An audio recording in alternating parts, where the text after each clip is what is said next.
A daring team under the leadership of this man pulled off a smuggling operation that rocked the foundations of federal law enforcement at a time when the Drug Enforcement Agency's vigilance was unyielding. They maneuvered through the tightest security measures to deliver two of the most monumental marijuana cargoes ever seen on American soil. The sheer nerve and magnitude of their scheme etched their names into the annals of criminal legend. They managed to smuggle over 100 tons of marijuana, netting a staggering benefit of over $100 million from these audacious operations. This is not just a story of smuggling, but of a grand stratagem of risk so extreme that it bordered on the insane. So who is this mastermind, and how did he pull off what is hailed as one of the most perilous and profitable smuggling feats in the history of the United States? Join us as we delve into the extraordinary story of the biggest marijuana smuggling operations in American history. Along the expansive coastline of Washington state, stretching over 600 miles and dotted with picturesque waters and scenic harbors, the 1980s bore witness to a surge in drug smuggling activities. During that era, while there was some local production of marijuana, the lion's share of the drug was imported from the far corners of Southeast Asia, particularly from regions like Thailand and the notorious Golden Triangle. Yet, the Washington coastline served as a smuggler's paradise. It offered them a vast landscape where they could seamlessly blend into the environment, especially as they arrived in boats of varying sizes, and where better to cloak their illicit activities than in a harbor renowned for its booming commercial fishing operations, which were at their peak during that period. The harbor bustled with immense commercial activity.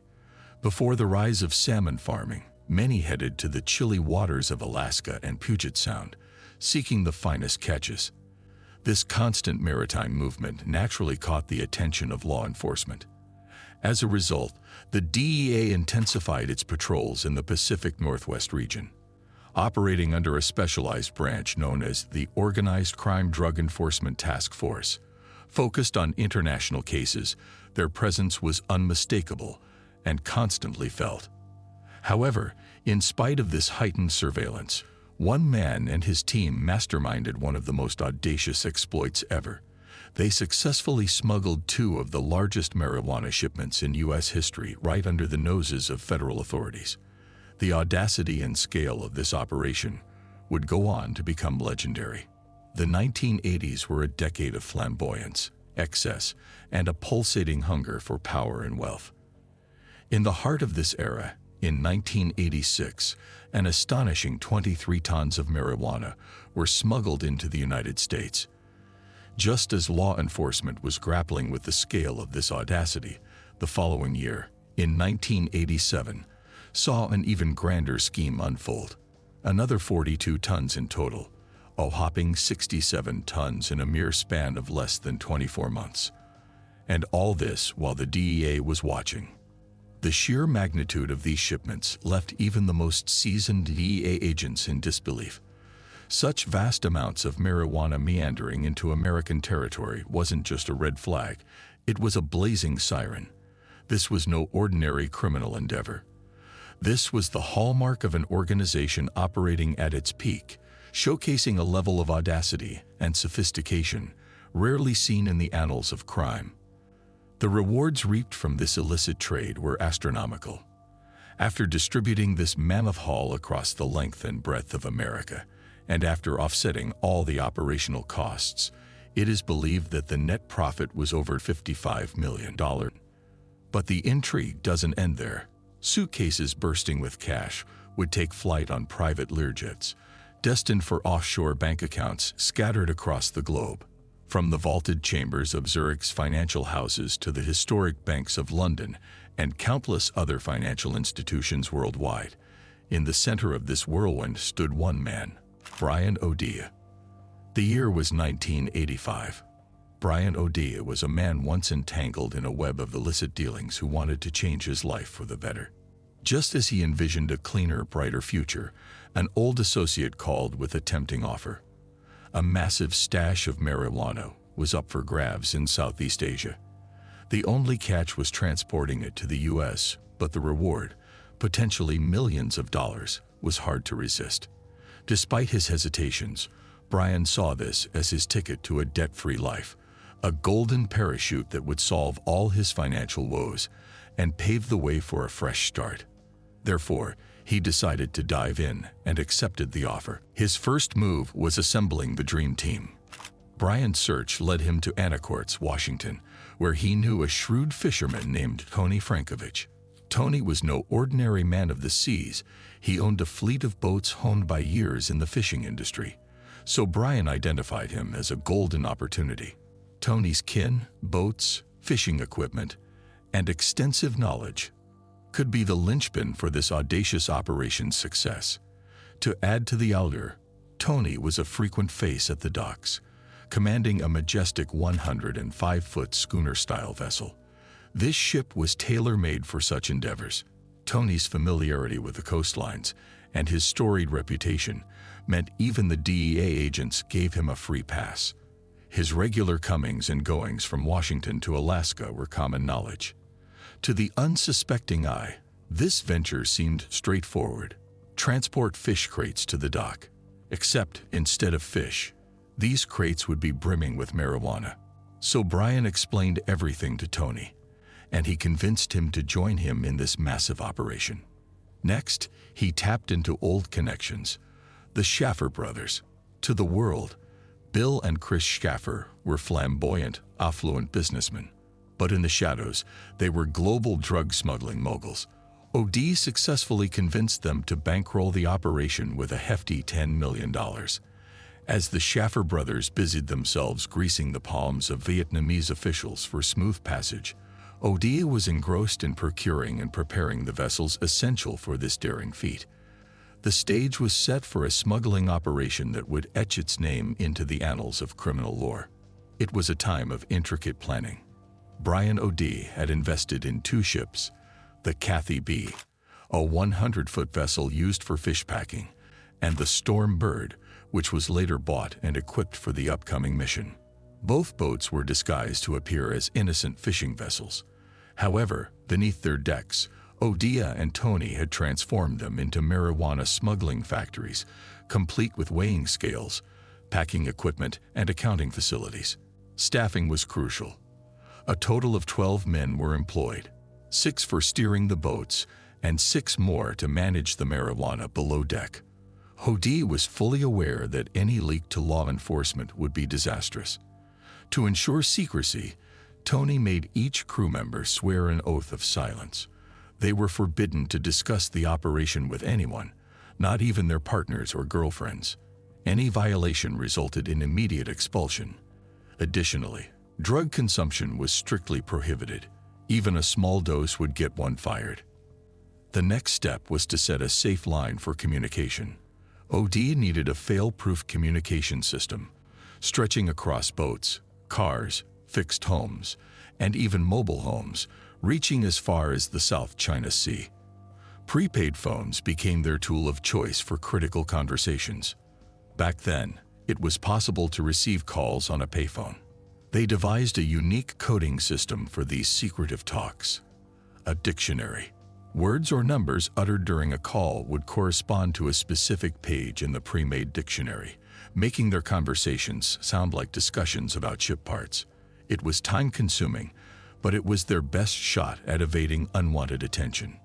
Now, after completing all these steps, the distribution of the shipments posed another challenge. So to settle that, he bought some trucks for transportation. OD reached out to trusted acquaintances, those he had worked with previously, and sent them to truck driving school. Their routes, primarily between California and Washington, were repeatedly practiced to familiarize themselves with the road's intricacies. With the vessel's crew, communication system, and trucks in place, Odia was now set to send his team to Alaska to import the first massive shipments of marijuana. In the cloak of night, a shipment of unparalleled scale was on the move. 25 tons of marijuana originated in the treacherous waters of the South China Sea and made its way northward toward the chilling Bering Sea. Here, the vessel, Cathy B, awaited its precious cargo. The diligent crew shifted the entire shipment to the ship and then set sail for the secluded bays of Alaska. Upon reaching the Alaskan shores, The crew meticulously scanned the cargo, ensuring it was devoid of any mold. They weighed and repackaged the entire 25 tons into water-resistant fish boxes, and by audaciously branding their merchandise, every package bore their signature emblem. But as Tony and the crew were in the thick of their task in Alaska, an unforeseen complication arose. Odia, the audacious leader, realized they had a volatile problem on their hands. One man in their team was addicted to cocaine. His flamboyant escapades, involving limousines, women, and an excessive display of drugs, drew unwanted attention. This reckless behavior didn't sit well with Odia, who recognized the unpredictable danger the man posed. Decisively, Odia separated him from the group. With a mix of bribery and stark threats, he was cautioned into silence, warning of grave consequences if he spoke a word. However, in a masterstroke of deception, the crew devised a brilliant strategy. As they unloaded the first pallet from the boat, they intentionally dropped it, scattering its contents and drawing a frenzy of seagulls circling overhead. This orchestrated chaos was meant to divert prying eyes. Later, as they carefully loaded the marijuana into the trucks, Odia, the mastermind, unveiled another ingenious plan. At the back of each truck, they left a space, filling it with aromatic rice husks, a natural mask to diminish the marijuana's distinct aroma. Astonishingly, in just 4 hours, 5 trucks were en route to California. The merchandise sold like hotcakes, and the profits rolled in immediately.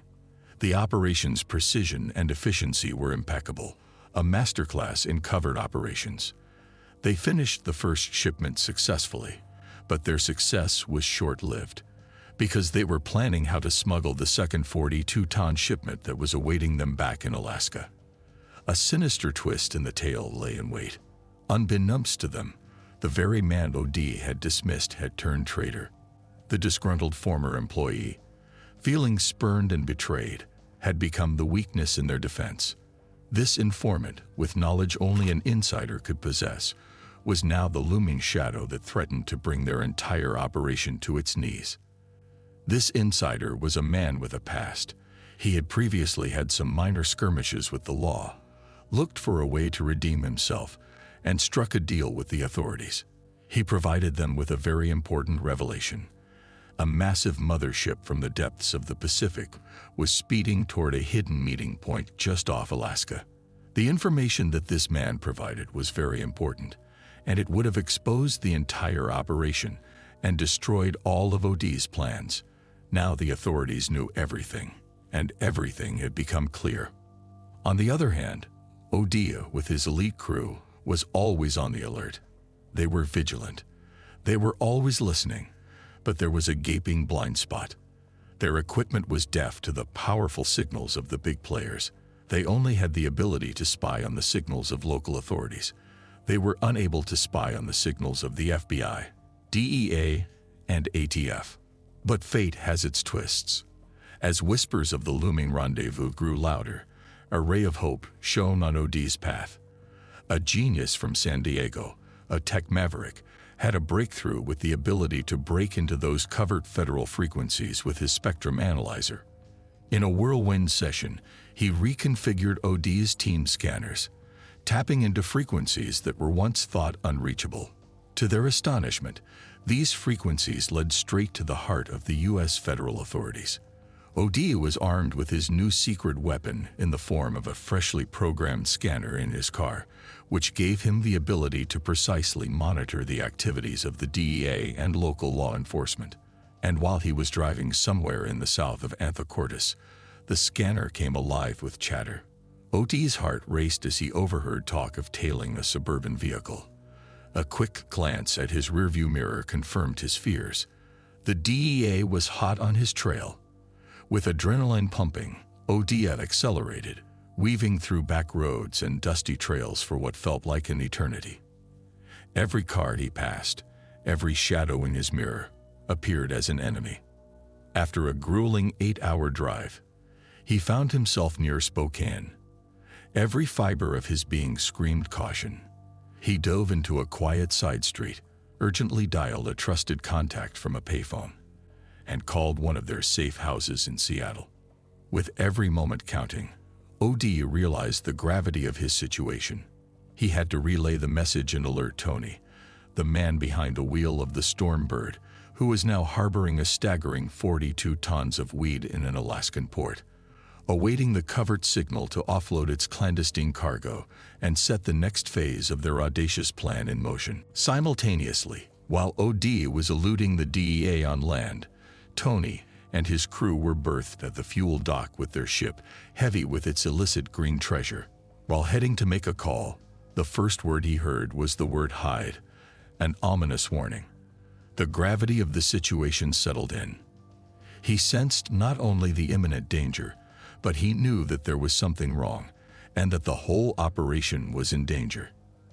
As the DEA's watchful eyes took to the skies, their surveillance planes crisscrossed the Alaskan coastline, scouring the vast expanse for Tony's ship. The clock was ticking, and Tony had to act swiftly. Making a snap decision, he maneuvered the vessel stealthily into a secluded fjord, running it deliberately aground at the head of a concealed bay. The crew sprang into action. With the roar of chainsaws, they felled trees, using the ship's onboard cranes to haul timber, and they meticulously draped the ship with timber and foliage, effectively blending it into the rugged surroundings. For added measure, they ensconced the entire vessel in camouflage netting. There, hidden from prying eyes and seeking radars, the vessel remained for nearly 3 tension-filled weeks. Aware of the advancements in technology and the heat signatures that could betray them, they shut down all generators, plunging their floating hideout into cold darkness. Instead, they relied on simple, old-school Coleman stoves to sustain them, avoiding any electronic trace.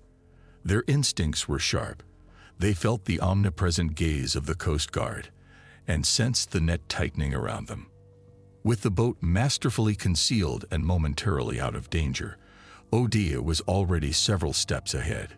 He urgently signaled Tony to leave their timbered sanctuary and fly to Seattle. An emergency rendezvous was set with the financier of their operation, the enigmatic Bill Schaefer. Time was of the essence, and every move had to be calculated. But Odia wasn't one to leave things to chance. He needed inside information, a glimpse into the DEA's playbook. To achieve this, he recruited an unlikely ally, a corrupted ex-DEA agent.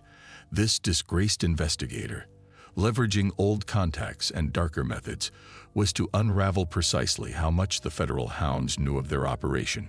He told Odia that the feds were looking for them, but they had no idea about their exact location. The next day, in an undisclosed location, the 3 men, Odia, Tony, and the shrewd financier Bill Schaefer, met together, debating their next steps. The weight of their cargo and the impending danger had them on a knife edge. Laid before them were their bleak options. First, bag the entire stash, a move that would see them abandon millions, a staggering $10 million in expenses. The mere thought was gut-wrenching. Second, throw in the towel, which means either sinking the boat or setting it ablaze. But the vessel wouldn't easily sink. It was buoyed by its immense load of marijuana. They thought about setting it on fire, but it would also inevitably draw attention, summoning the very Coast Guard they were desperate to evade. The towering inferno that would ensue would be impossible to ignore. In the midst of the meeting, Odia intervened and said, "My investigator came through. Despite the feds crawling everywhere, they've overlooked our trucking business. We still have an advantage. Let's use it and act now." In their desperation, they turned to a trusted ally who provided them with a new vessel, untraceable and unknown. They took it from a city named Bellingham and sped northward. Concurrently, the Stormbird was uncovered and discreetly moved to a secluded bay on the southeastern fringe of Alaska. The rendezvous was set. Under the shroud of night, in the stillness of an isolated bay, the 2 ships met. The relief and joy on every face were palpable, a beacon of hope amidst the engulfing darkness. As the crew diligently shifted the cargo, Odia, and Tony orchestrated a cunning diversion. Aware that Cortez's dock was swarming with watchful eyes, they rerouted their drop point to a less conspicuous location, Bellingham to the north. A trusted crew member steered the new ship on its stealthy course to Bellingham, Washington. Meanwhile, Tony anchored the decoy vessel in Alaska, laying low for another day. With a fierce determination to eliminate any trace of their operation, they jettisoned every potential piece of evidence, from shrink wrap to machinery. The entire ship was scoured clean, ensuring it bore no trace of their secret operations. As Tony discreetly lays low in the remote alcoves of Alaska, Odia and his meticulous crew are miles away, engrossed in a high-stakes operation. They set about the daunting task of offloading a staggering 42 tons of illicit cargo in Bellingham, all while evading the watchful eyes of the authorities, and every movement is calculated, ensuring that their prized shipment makes its way safely to its next destination. And just a few hours later, their mission was accomplished. On the other hand, Tony and the Storm Bird, now devoid of any trace of the contraband, they were fully aware of the impending inspection. As they anticipated, as soon as they crossed the American-Canadian demarcation, they were met by the looming presence of 2 American high-speed Coast Guard cutters, poised and ready to intercept. However, after searching the vessel, they didn't find any traces of drugs or any evidence incriminating Tunney and Odia, and the DEA agents quickly realized that they had been deceived and that they had lost the battle. However, the investigators began questioning the ship's crew members, one after the other, hoping that someone would cooperate with them. They started with the youngest, trying to intimidate them with threats of hefty penalties, stating that non-cooperation might lead to a sentence of up to 30 years in prison, given that this was a federal crime. Their interrogations began at the base of the hierarchy. They commenced by questioning Tony's nephew, who was still a young man. The search and investigation process was incredibly taxing for the investigators, as they had no concrete evidence in their hands. The search was painstakingly slow, requiring them to verify every piece of information and every word they obtained from the crew members. They delved into the trucking logs of the state, inspecting every stop and every gas station. It was a challenging and exhausting operation. At the same time, Odia was reveling in his victory, living a life of luxury and affluence in Santa Barbara, California. Years passed in this manner until Odia's birthday came around. During the celebration, an unexpected turn of events occurred. Odia, in the midst of the festivities, overdosed on cocaine. He was rushed to the hospital in a dire condition. Fortunately, and almost miraculously, he managed to survive the ordeal. At the same time, on the other side of the coin, investigators had spent 6 long years searching for any evidence or leads that would incriminate Odia. Finally, they gathered enough to potentially send Odia to prison. And one morning, as Odia was recuperating in his bed at rehab, he heard a knock on the door. Thoughts raced through Odia's mind, and he immediately realized that he had likely been exposed. This would probably be his last day of freedom. Anyway, when Odia opened the door, he found 2 agents brandishing DEA badges and carrying guns, who informed him that he was under arrest. His friend Tony was also arrested at another location. The court sentenced both Brian Odia and his partner Tony to 10 years in prison each. Meanwhile, the remaining participants in these operations, totaling 49 individuals, including the brothers Bill and Chris Schaefer, who financed the operations, were handed down varying sentences. However, all of them were of a shorter duration than those of Tony and Odia. After being released from prison in 1993, Brian Odia moved to Toronto, Canada, and began rebuilding his life. He wrote and published articles about his experiences in a newspaper, detailing his successful management of a fishing company, which included owning an airplane, an island, and a processing facility. He also spoke about owning and managing a fleet of trucks and running a marijuana smuggling operation that grossed over $100 million annually. Moreover, he expressed that, despite amassing such wealth, it didn't bring him happiness. In other words, Even with all this money, he still felt that his life was unstable and turbulent. And that was the story of one of the greatest smugglers in American history. I hope you enjoy the episode. Don't forget to support us with a like, subscribe, and share the episode.